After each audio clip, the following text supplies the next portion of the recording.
Man allegedly stabbed over game of cards. $70 million allocated for childcare for essential workers. Businessmen injured in attempted robbery.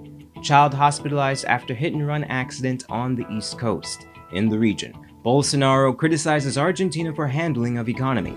And internationally, Hong Kong journalists warn of new threat to media freedom. Greetings and welcome to another edition of Channel 2 Headline News Update. I am George Gonzalez. Thank you for joining us. Minister of Human Services and Social Security Dr. Vindhya Prasad says $70 million have been allocated to provide services for the care of the children of essential workers and others across the country. According to Dr. Prasad, the measure will benefit over 1,500 children of frontline workers, saying, quote, "We will be ensuring our difficult circumstances unit assist our healthcare workers, disciplined services employees, janitorial staff at various ministries, among other essential workers," end quote.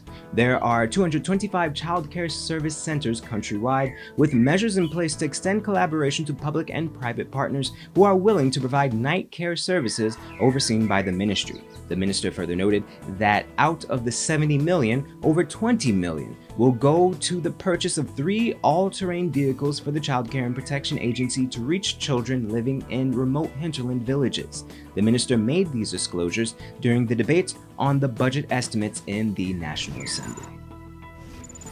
One local businessman is nursing a gunshot wound after he was shot by bandits during an attempted robbery at his home. More from Esther Sobers. On Sunday, businessman Floyd Dewsbury of Roxanne Gardens was shot and injured during an attempted robbery at his home. According to reports, at about 9:30 hour, Dewsbury was cleaning his front yard when 2 men on a motorcycle approached him and exchanged a few words before whipping out their gun and attacking Dewsbury. However, he managed to run inside his yard and fire shots at them through his fence. The bandits retaliated and shot the businessman to his neck. The businessman continued to fire shots at the bandits, who then ran away and left their RX Honda motorcycle at the scene. Dewsbury was taken to the hospital for treatment. Police have made no arrests as yet. For Channel 2 Headline News, Esther Sobers. Thanks, Esther. Police ranks during a mobile patrol yesterday arrested a 21-year-old resident of Nonpareil, East Coast, Demerara, after he was found in possession of an illegal weapon on the Caldigan Public Road, East Coast, Demerara. According to police, at about 8:30 p.m., they observed the suspect standing on the roadway, acting in a suspicious manner. As such, a search was conducted out on his person, during which a .38 caliber pistol was found. He is currently being processed for court. Stick around. Coming up after the break, child injured in hit-and-run accident, and man allegedly stabbed over game of cards.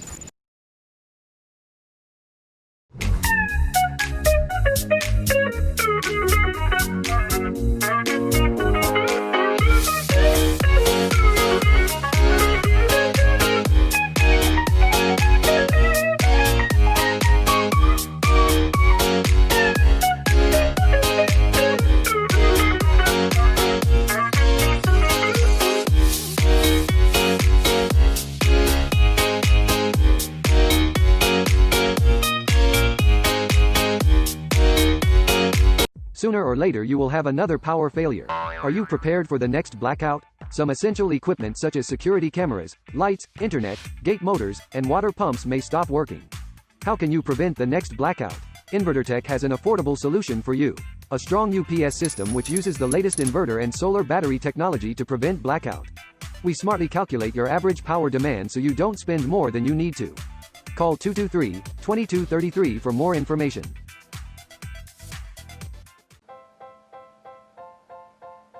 Oh gosh, what's this?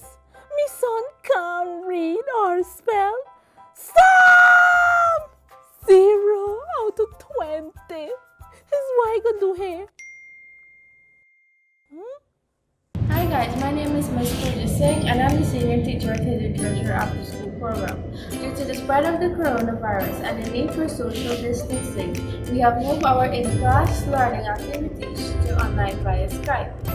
On the online side, we will be focusing on spelling, phonics, reading, and the National Grade 6 assessments. For more information, you can inbox us or call us. Contact us on 675-4379. I can call them now. Hidden Treasures, discovering gems in young minds.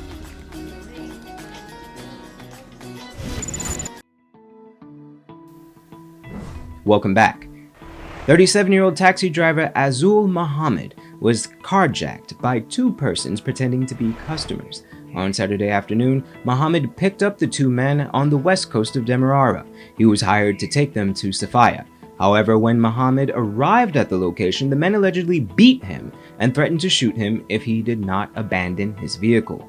Fearful for his life, Muhammad exited the vehicle and the men sped off. Nevertheless, an investigation is ongoing. In this report, BB Backus tells us that a man in Region 1 was allegedly murdered over a game of cards. 34-year-old Kevin Baines is now dead after he was stabbed over a game of cards. According to reports, Baines was playing cards with two suspects, a 25-year-old and a 16-year-old, when he got into an argument. Police said one of the suspects took out a knife and stabbed Baines, took away his cell phone and refused to give it back. Baines subsequently left the area and was later approached by one of the suspects, who again stabbed him to the face and the body. The man was taken to the Port Kaituma Hospital, where he was pronounced dead on arrival. Investigations are ongoing. For Headline News Update, BB Backus. Thanks, BB. Police are currently investigating a serious hit-and-run accident on the Non-Perel Access Road, East Coast Demerara. According to police, a 38-year-old resident of La Bonne Intention, East Coast Demerara, was driving down the road when a 6-year-old child was crossing. As such, the left side front of the motorcar collided with a pedestrian who fell onto the roadway, receiving injuries. The child was taken to the Georgetown Public Hospital, where he was admitted in a stable condition. The driver, who fled the scene, was later arrested and is currently in police custody, assisting with the investigation. Don't go away after the break. Bolsonaro criticizes Argentina for handling of economy, and Hong Kong journalists warn of new threat to media freedom.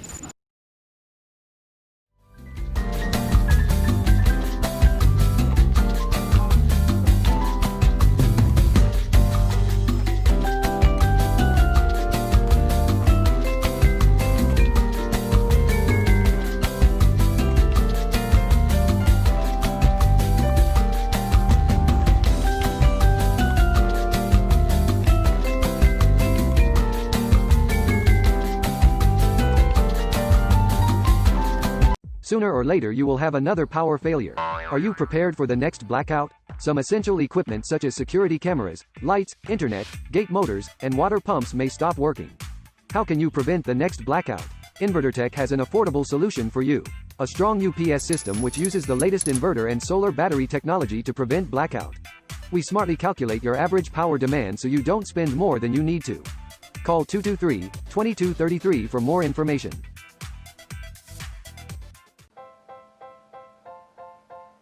Oh gosh, what's this? Me son can't read or spell. Stop! 0 out of 20. Is what I could do here. Hi guys, my name is Ms. Singh and I'm the senior teacher at the literature after school program. Due to the spread of the coronavirus and the need for social distancing, we have moved our in-class learning activities to online via Skype. On the online side, we will be focusing on spelling, phonics, reading, and the National Grade 6 assessments. For more information, you can inbox us or call us. Contact us on 675-4379. I can call them now. Hidden Treasures, discovering gems in young minds.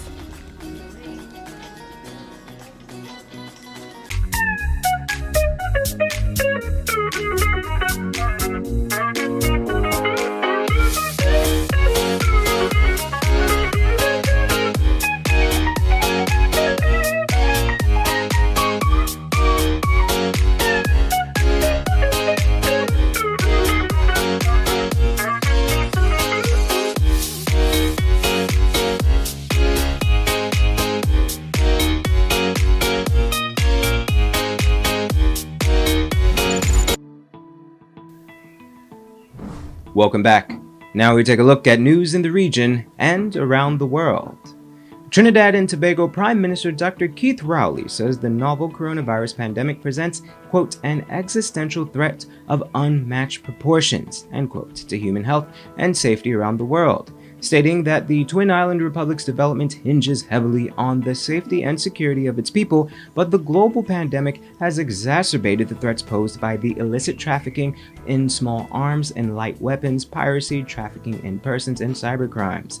As the global body begins the decade of action and delivery to implement the Sustainable Development Goals, Rowley said it is important to ensure that no country is left behind and reiterates its call for the unconditional lifting of the economic, commercial, and financial embargoes against Cuba.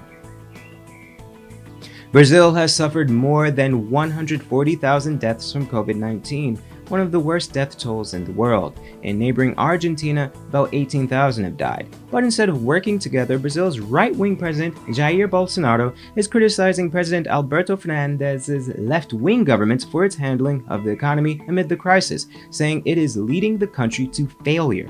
Al Jazeera's Daniel Schweimler reports. Brazil has suffered more than 140,000 deaths from the COVID-19 virus, one of the worst death tolls in the world. In neighbouring Argentina, about 18,000 have died. But instead of working together, the right-wing Brazilian president, Jair Bolsonaro, is criticising President Alberto Fernandez's left-wing government for its handling of the economy amid the crisis, saying it's leading the country to failure. The left is responsible for what's happening in that country. The return to power is rapidly creating a regime similar to that in Venezuela. For Bolsonaro and his allies in the United States and regionally, Venezuela and its president Nicolas Maduro are the enemy. To be the next Venezuela is the greatest insult they can hurl. This last year on a visit in friendlier times to Buenos Aires. I believe all of us in South America are concerned that there should not be new Venezuelas in the region. The tension between Brazil and Argentina has been building for some time. Bolsonaro didn't attend Fernandez's inauguration last December, despite the Argentine leader's efforts to extricate himself from a dispute between the two men. Bolsonaro is the president chosen by the Brazilian people, so with all the differences we have, I must work to improve relations between Brazil and Argentina.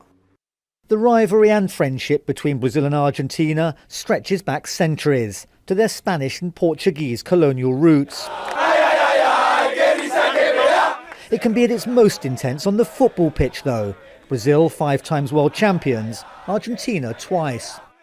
Here in Argentina, the Foreign Ministry is doing its best to diffuse the tension, saying that Bolsonaro's latest statements don't truly reflect the economic and commercial harmony that exists between the two countries, that Brazil is now Argentina's leading trading partner. They share a 1,200-kilometre long border. Movement across it severely restricted, while both countries in their own ways fight the pandemic. Argentina is prioritising public health over the economy, while Bolsonaro says the economy is more important and has dismissed the virus as a small flu. But the coronavirus, as all are learning, doesn't respect borders, in either Spanish or Portuguese. Daniel Schweimler, Al Jazeera, Buenos Aires. And internationally, journalists in Hong Kong are warning of a new threat to media freedom. Police have announced a new definition of what constitutes recognized media. The change follows China's leaders imposing the controversial and widely condemned security law 3 months ago. Al Jazeera's Adrian Brown reports. During the recent protests, local as well as foreign journalists have often been in the thick of it. Some from the profusion of new online media outlets, often working unpaid. Others included journalism students, as well as freelance photographers like May James, here being arrested last October. Now Hong Kong's police force has announced that the media credentials that she and other local journalists hold will no longer be recognised.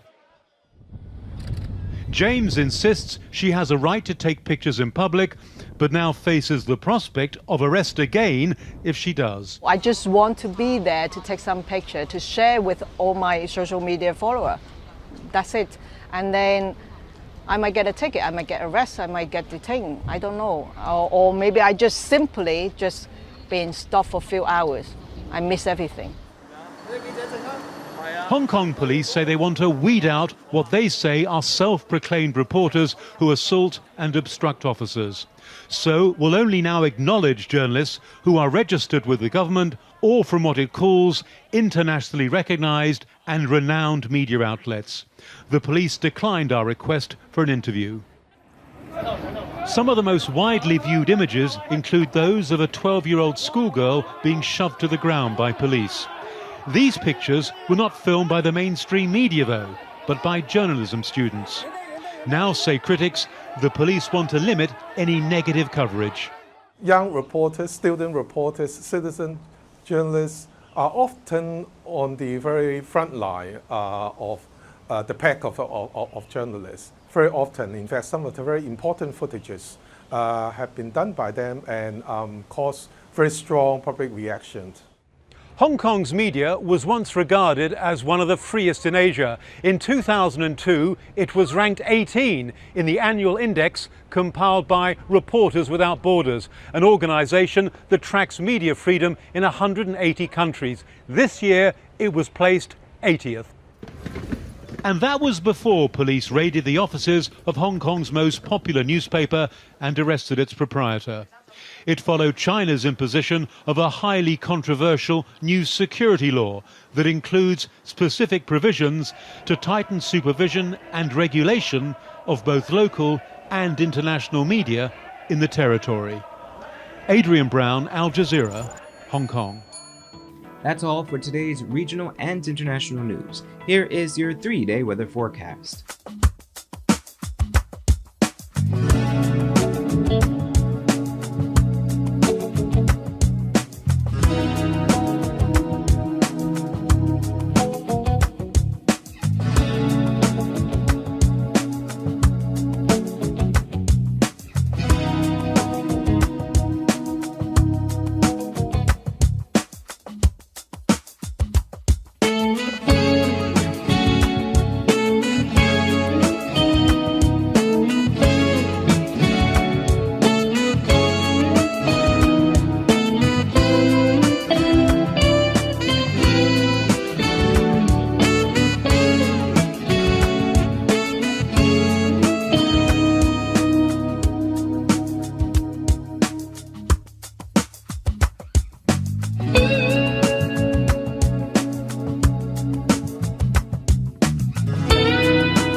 That's it for this edition of Channel 2 Headline News Update.